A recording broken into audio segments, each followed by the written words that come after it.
Well, welcome everyone. My name's Matthew Maynard. I'm with Hemophilia Ontario and I'm the Provincial Coordinator for Adult Services. It's my pleasure this evening to introduce Dr. Carcao, and he will be speaking about the extended half-life products and how they impact for both hemophilia A and B, and how they impact the treatment and care of folks with bleeding disorders. Dr. Carcao is medical director at the Bleeding Disorder Clinic at Sick Children's Hospital in Toronto, as well as, and I will keep this short, Dr. Carcao, but an avid researcher in a variety of both clinical trials as well as applied research with bleeding disorders and acquired bleeding disorders. So Dr. Carcao, with that introduction, we'd love to hear what you have to share. Okay, well, thank you very much, Matthew, and welcome to all of you. I obviously don't know who's on and who's not on, but hopefully there's a lot of you on. It's always a little bit nerve-wracking to sitting by oneself in one's dining room and speaking, not knowing if there are actually people on the other end of the call, but I do think we do have some. So I was asked by Hemophilia Ontario to talk about the impact that extended half-life concentrates, factory concentrates, have had on patients with hemophilia A and B, and clearly my talk is really focused based on my own experience at the Hospital for Sick Children and what's happened in the last year and a half at our institution. So that really will be the focus of this 1 hour talk. And I've done this in such a way that I think we'll have lots of time for questions at the end. I'm not going to, it's too difficult to take questions as I go because I obviously can't see any hands going up in the air. I'm only looking at my screen and I see my slides, and that's what you'll see. So we'll have to take questions at the end, and hopefully over the course of the hour I will address many of the questions that you might have as we're going through this. So you can see the title here on the first slide. Hopefully everybody can see the slides. And I'm going to start off, instead of right away going and telling you about what the experience is, I do want to review this for those of you who aren't as familiar with some of the extended half-life products. So on this slide, I'm showing you the various extended half-life factor VIII concentrates that are available. And you'll see that there are 4 extended half-life concentrates that have either been approved in Canada or are still in development and not yet approved. So the first one is Eloctate, and that is a product that's made by BioVeritiv, which used to be known as Biogen. And in Europe, the company is known as, so it's not the same company, but there's a partnership, and in Europe it's SOPI. And they have an FC fusion factor VIII. It is recombinant, as are all of these that I'm showing you here. And the other ones, the other 3 extended half-life factor VIIIs are all pegylated products, and that's why I put them all in the blue color. But they are different. They have different amounts of PEG on their on the product. They're all recombinant products, just like Eloctate in that sense. But the difference clearly is that Eloctate is an FC fusion. The other ones are pegylated products. However, despite the fact that they're all different, they all prolong the half-life of factor VIII by about 1.5-fold. So if you take a patient who's on Advate or Cogenate or Zinza or something else, and if you switch, on average, their half-life would be extended by 1.5-fold. So they would go from 8 hours to 12 hours or 12 hours to 18 hours on average. Doesn't mean that every patient does that. So what does that mean for the average patient? Well, for the average patient, it means that currently, if they are receiving a recombinant factor VIII, and on average, most patients on recombinant factor VIII, like Advate or Cogenate or Zinza, are on 3 times a week or every other day. And if they move to an extended half-life factor VIII product, the average patient would be able to reduce the number of infusions from every other day to, in average, twice a week.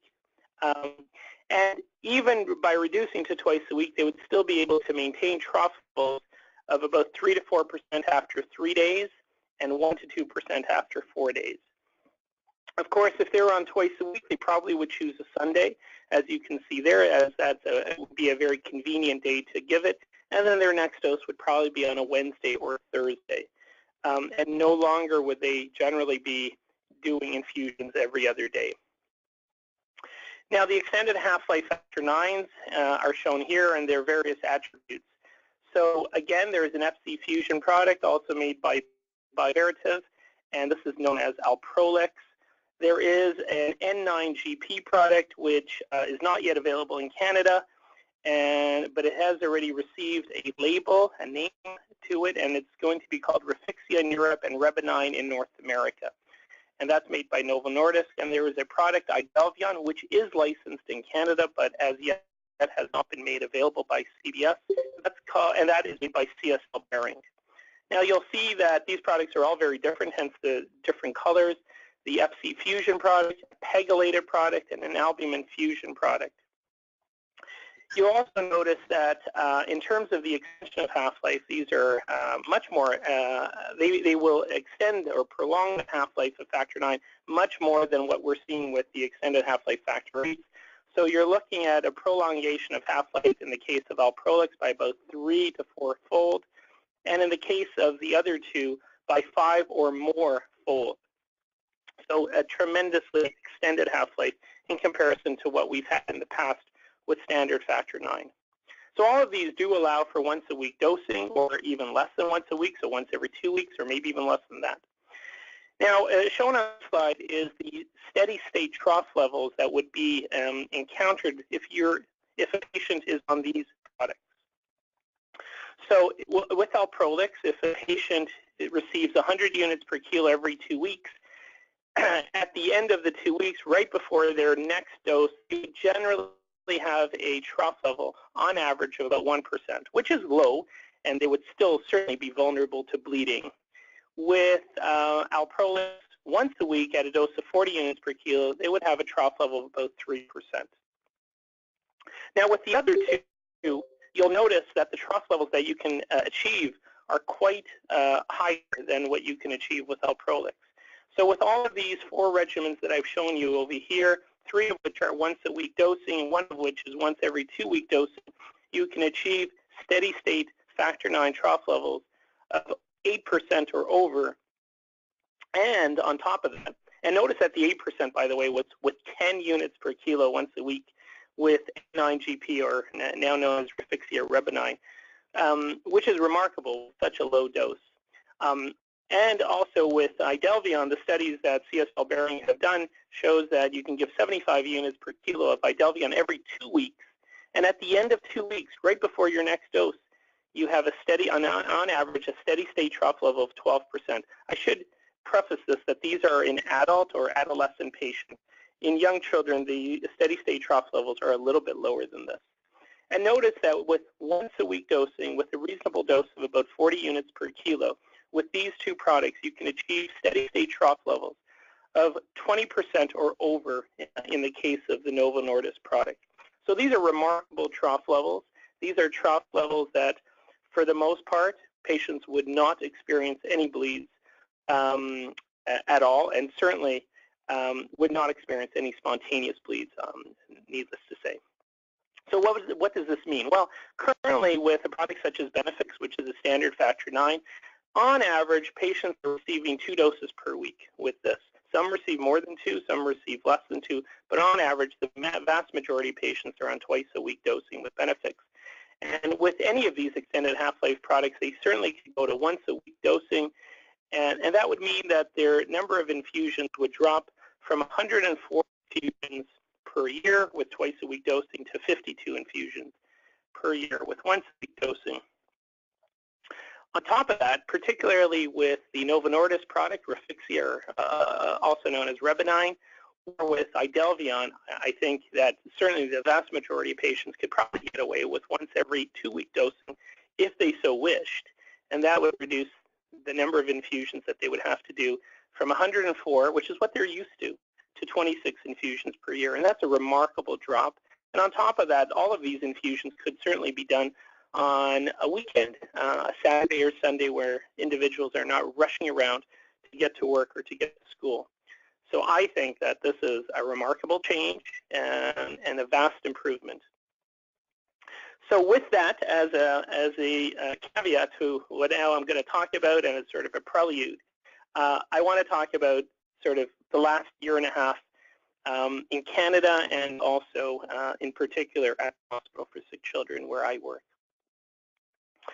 So Health Canada actually licensed Alprolix and Eloctate a long time ago. This was now 3 years ago, or over 3 years ago. So in March 2014, Health Canada licensed Alprolix. And for those of you on the call who do not know this, actually Alprolix was licensed in Canada before it was licensed anywhere else in the world, including the United States. Eloctate was licensed in Canada at the same time that it was licensed in the United States in July 2014. Now recently, Adynavate, or more recently, Adynavate and Idelvion, Adynavate is made by Shire and Idelvion by CSL Behring, have recently been licensed. But as yet, they're not yet available, but that might change in the next year or so. Now, I think most of you know this, but for those who might not, all factory concentrates in Canada are bought and made available by only 2 organizations. One is Canadian Blood Services, which represents all of Canada, except for Quebec. And in Quebec, the corollary to Canadian Blood Services is Hema-Quebec. So it's these 2 organizations, and only these 2 organizations, who establish contract companies and buy the products and then make them available to patients in Canada. So last year, in roughly February, March, CBS in Canada, or outside of Quebec, and I'm focusing because of sick kids outside of Quebec. So CBS agreed to supply Alprolix in March of last year and Eloctate at roughly the same time. So when that happened and all the clinics were informed, including our clinic at the Hospital for Sick Children, we had to decide what course would we take. How would we react to this information? So we at Sick Kids sent all of our patients letters informing them as to the availability of Eloctate and Alprolix. Obviously, the patients with factor VIII deficiency received a letter regarding Eloctate, and similarly, those with factor IX deficiency received a letter regarding Alprolix. We felt it was a duty on our part to advise our patients as to the availability of any and all products. We also indicated on the letter that if they wish to switch to these products, they would need to meet with us or to discuss by phone this possibility. So what happened after that? Well, some patients, but not many, some patients, some families contacted us indicating that they were interested in switching to Eloctate or Alprolix. But as I said, there weren't that many, and I'll talk about that a little bit later on. But very shortly after that, as we were sending out these letters informing people that Eloctate and Alprolix were now available or would be available, we were also informed about further CBS changes, and these changes were based on national tenders that they had had for factor. And so one of the changes was that Cogenate FS was going to be replaced by Kovaltry. And for those who don't know, Kovaltry is similar to Cogenate FS. It's also recombinant, and you can think of it as maybe an improved Cogenate FS, but in general, it's a very similar product to Cogenate FS. So we, again, at that point, we felt that we had to inform, obviously, our families who were on Cogenate FS about the switch. And so we indicated to them that unless we heard from them, because we felt that these 2 products were very comparable, that they would automatically be transitioned to Kovaltry. So at some point in the next number of months, when they would go to pick up factor, instead of picking up Cogenate FS, they would pick up Kovaltry. But we reiterated on the second letter that they could, however, switch to some other product if they did not want to somehow stay with Cogenate FS-Kovaltry. But then there was another change, a second change that was announced at roughly the same time, and that was the withdrawal of Advate.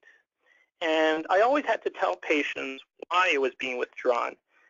You couldn't sort of hide, and you couldn't sort of say, well, there's something wrong with Advate. There's nothing wrong with Advate. Advate was fine, and it was as fine now as it was a year ago or 2 years ago or 5 years ago. But essentially, CBS got a better price for Zinta, and with the tender system, they decided to switch from Advate to Zinta. And CBS did inform the clinics that, for the most part, they were hoping that patients who were on Advate would switch to Zinta.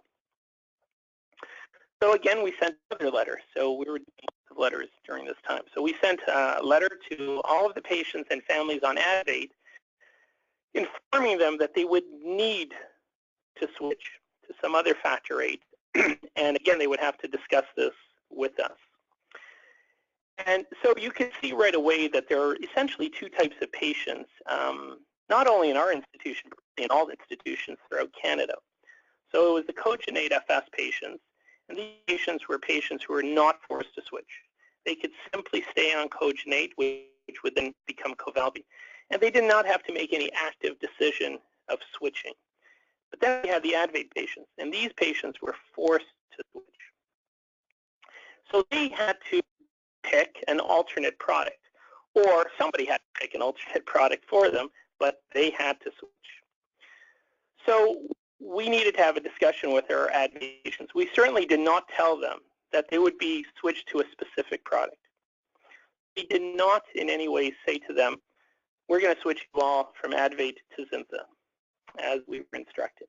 I certainly was not prepared to do that at all. And instead, we wanted to speak to them about the merits of all available recombinant factor VIII concentrates. And so at that point, the available concentrates in Canada were the following: Eloctate, which is considered an extended half-life product; Covaltry, which is not considered an extended half-life product, but it is maybe a superior form of cogenate; Nuvic, which is a newer product, and it has some things about it that may make it better than older products; and Zinta, which has been around for a long time. And remember, this one is the product that came with the best price. And we explained to the patients in a very non-directive manner that they choose any of these products. They were free to choose. And I think that this is a very important concept, that the choice was theirs, it was mine to make. However, many families, of course, would ask the following question. They would ask this question of me when I would meet with them, and they probably asked it of some of my colleagues as well. What would you do? And so this is an important question. I think this is one of the most important questions in medicine, particularly when you're dealing with children. And I have children. They don't have hemophilia, but they're children.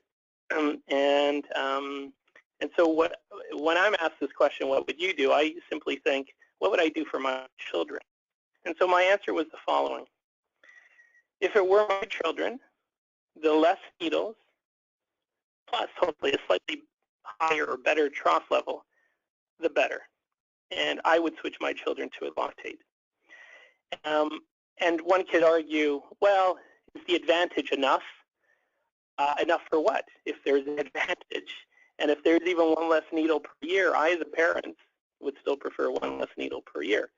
Maybe taxpayers may not, but that's not my issue. My issue is my own children, and such issue is my own patients, and I regard them as if they were my children, and the decisions made for them should be the same as I would make for my own children. So what happened as a result of all this? So here I'm showing you the patients that had been on cogenate before all of this happened. And as you can see here, that of the patients on cogenate, these were patients who were not forced to switch. They could switch if they wished, and 20% of them did switch. 20% of the patients on cogenate in the first 6 months. And I'm really focusing on what happened last year. Since last year, we can talk about that sort of in questions later, but this is what happened really in 2016. And so 20% of the patients that were on cogenate switched to Eloctate. And you'll notice that that's not a lot. and I'll mention that in a few slides. But 80% of them simply stayed on cogenate, or later on, as time went on, they simply moved to covaltrine. So it really indicates that when patients and families, particularly families, and I deal with children, of course, and so in many cases, it's the parents who are making the decisions, clearly. Perhaps maybe the 15, 16, 17-year-olds, they themselves are also contributing to the decision, but for the most part, really, it's parents who are making the decision. So when patients and families and parents are not forced to switch,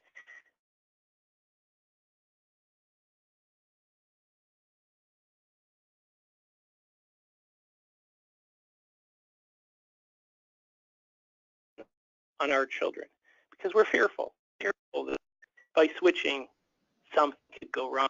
And if they seem to be doing well, then let's not rock the boat.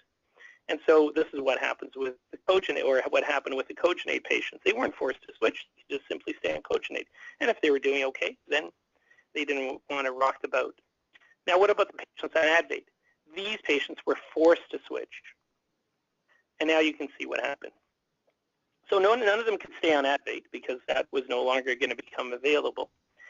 So as a result, 94% of our patients that were on Advate, when given the free choice, when they could choose, they weren't told what to switch to, they were simply given the choice. 94% of them chose to switch to Eloctate. 6% of them did go to Zinta. And you can argue why, and we can discuss that at the end. The vast majority, almost all of them, switched to Eloctate. And so this is very different from the cogenate. The cogenate patients were not forced to switch. These patients were forced to switch. And so when they're forced to switch, patients and parents will in general switch to the product that they perceive to be the best for their children, if they're given a choice. And essentially, when they would ask me what I do, it would be what is best for my own children. And so 94% of them felt that it was best to switch to Eloctate. Now, one of the questions is, okay, so a lot of patients switch to Eloctate. As I mentioned, 20% of the cogenate patients, 94% the Advate patients. So that's quite a lot. So in total, in that first year, since then we've had another 10, 15 more patients, perhaps 20. But in that first year, up until sort of the end of December of last year, 45 patients switched to Eloctate. And so now what I'm showing you here is their use of factor prior to switching and then after switching.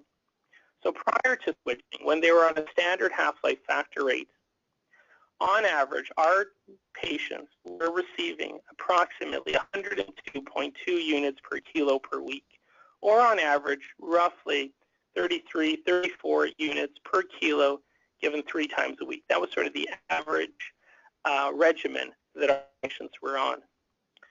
When they switched to Eloctate, the average patient was using roughly 85.1 units per kilo per week. And although I didn't put it here, on average, the average patient was using twice-a-week dosing at roughly 40, 42 units per kilo per dose.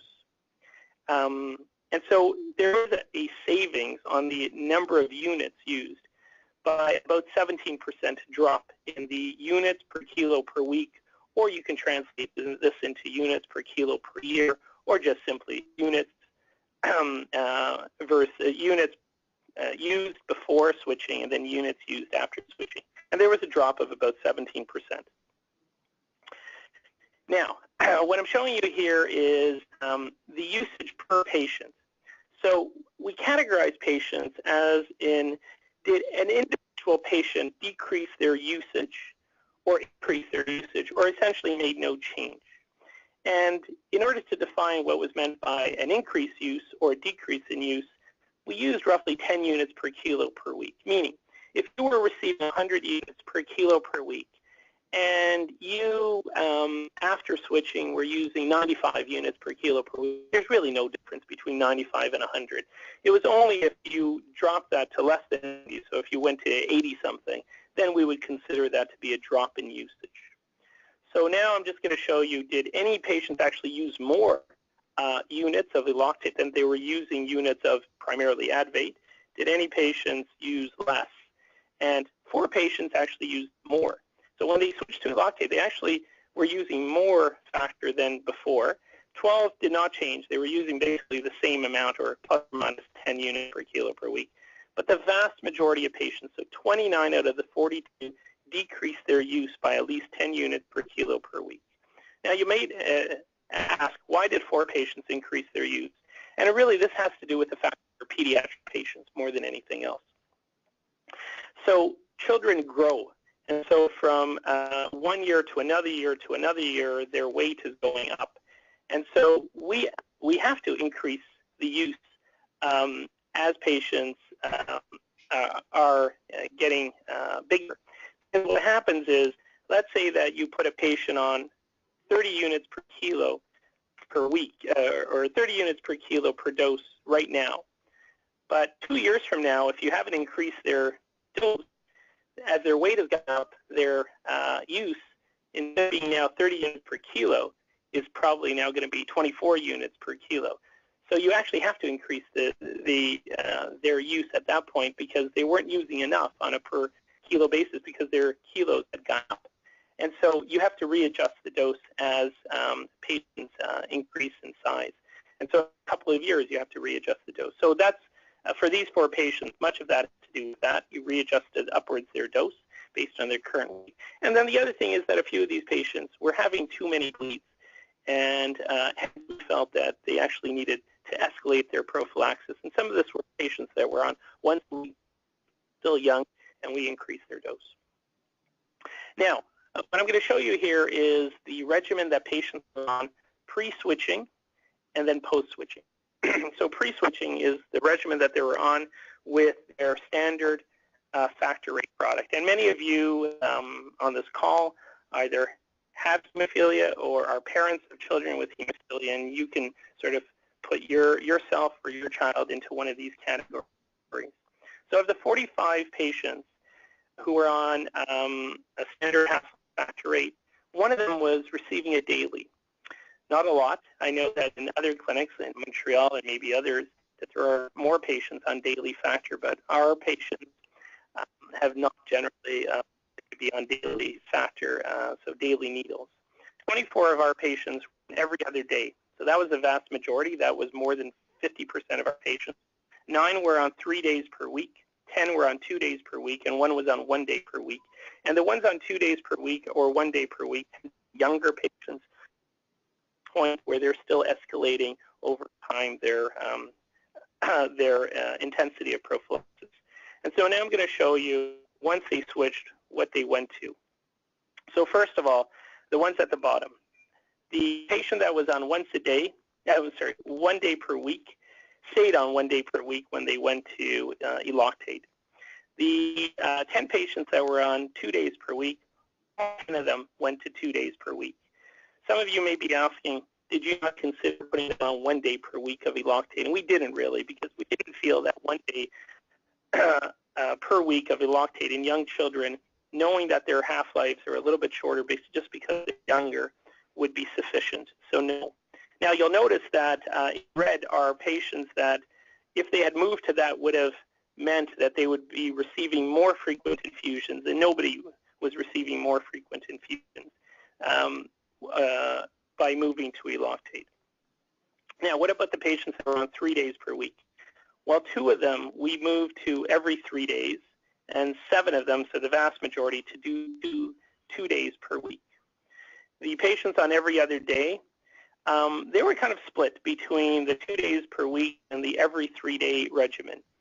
There was a little bit more on the every 3 day regimen, and the patient that was on daily went to every 3 days, and that's a vast difference from being on daily to every 3 days. So overall, of our patients, once they moved to Eloctate, at the bottom there of this slide, 18 of them were on every 3 day infusions. 26 were on twice a week infusions, so that was the vast majority, and 1 patient was on 1 day per week infusions. So the total number of infusions of all of our patients decreased on average by 1 infusion per patient per week. Now, you may ask, is that significant? Well, I think it is significant for the patient and for their family. Now, for society, maybe not, but you know, when we sit down with the patient, we're not thinking of society, we're thinking of that patient. So it does mean a reduction of 52 needles per patient per year. And if you do the math over a lifetime, this would be a lot, although really over the next 10 years, everything is going to change anyway. But nevertheless, even for a few years, it is considerably less needles. So for all patients that were switching, we made sure that they would use up all factor at home before switching. We didn't think that it was appropriate to somehow, even if they said, we want to switch right now, that we would just end up throwing away all that factor that they would have at home. So they had to use it all up. We also insisted that the first dose of Eloctate would be given in hospital. Not that anything ever happened, there was never any reactions to it, but we wanted to do this, and part of the reason we wanted to do this is we wanted to do an initial recovery, meaning that an hour after giving them Eloctate, we took a sample of their blood to see how high their factor level would rise Eloctate. And I'm not going to show you the data for that, but it was essentially as expected.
Was from 15 out of the 26 age CDC centers.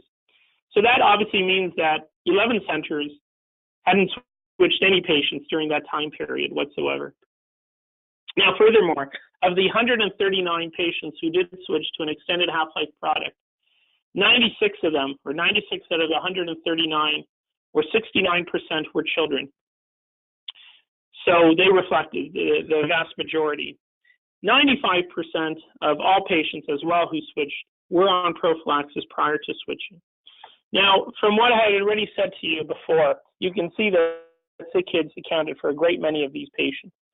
Because in sick kids, we had 52 patients who last year had switched. 45 of them had hemophilia A and they switched to Eloctate, and 7 had hemophilia B and they switched to Alprolix.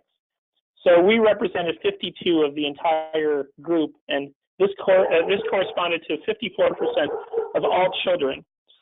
And it also corresponded to 37% of all the patients who switched to an extended half-life product. And we were responsible for 41% of all those who switched to Eloctate and 23% of all those who switched to Alprolix. So clearly, in Canada, clinicians last year viewed this very differently. And in some clinics, as I mentioned, 11 clinics, no one switched to an extended half-life concentrate, at least last year. Now, perhaps this year, things are a little bit different. So one of the questions you may ask is why? Why at Sick Kids did 52 patients switch, and in many other clinics across this country, 0 patients switched? And I think it's because patients weren't given a free choice to choose. It makes no sense to me. If patients had been given a free choice, they were at Sick Kids, it wouldn't be possible that 0% would have switched to Eloctate, that nobody would have switched to Eloctate.